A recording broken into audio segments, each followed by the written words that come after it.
Yo, so what is up guys? Jin here. So today ang ating topic ay about sa bagong labas na Tower of Mirrors 2.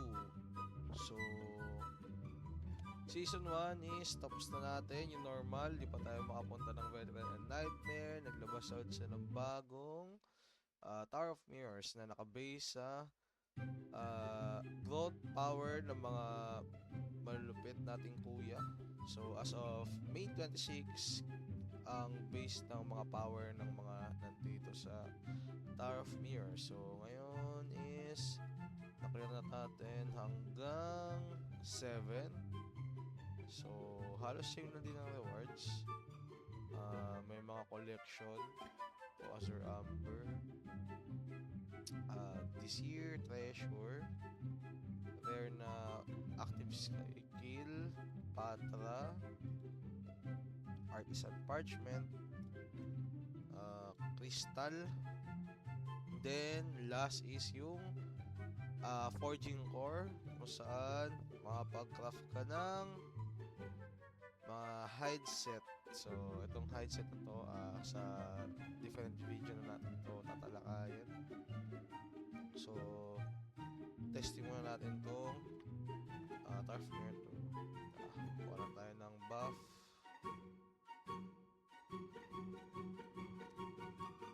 At XP pala to. Food. Food buff.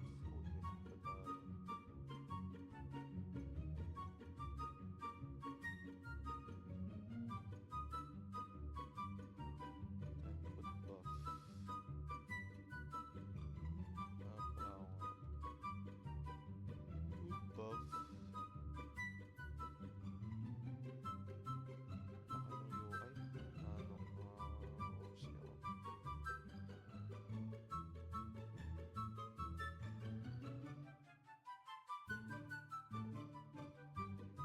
Food buff. Tatlo.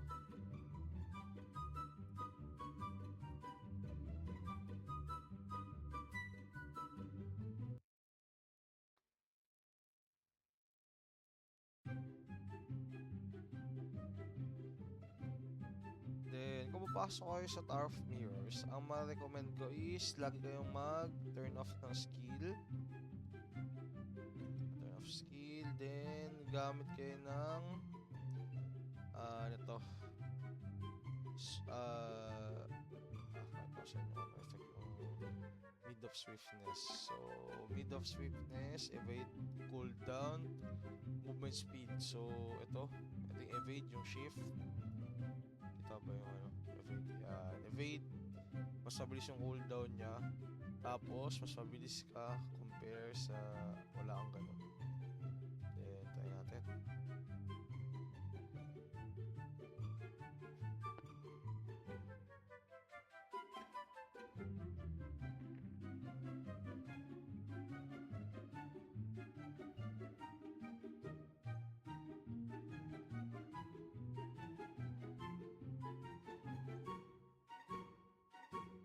Mas mag-auto ka lang.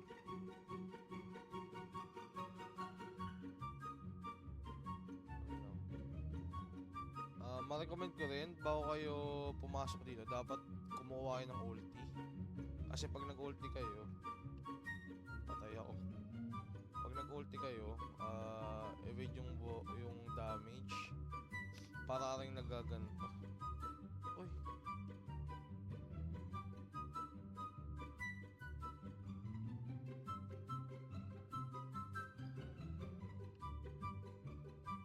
Mamatay pa ako. Loko. Patay ako. Di ako nakapos. So, ayun. Save lang din sa each try is daily lang each try. Same lang din. So, once na matalo ka, makakuha ka rin ng failure count. Then, entry effect. So, magkakaroon ka ng entry effect once na matalo ka. Increase ng accuracy, evasion, physical attack and magic attack, then physical defense, tsaka magic defense. So, tayo nakapost. Talo tayo. Okay lang.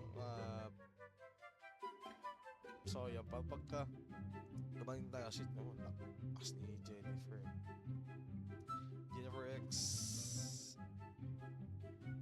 Say, saan pala dito?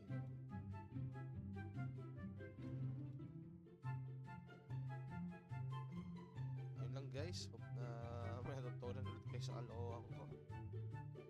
Hanggang sa susunod na video. Paalam. Thank you, thank you.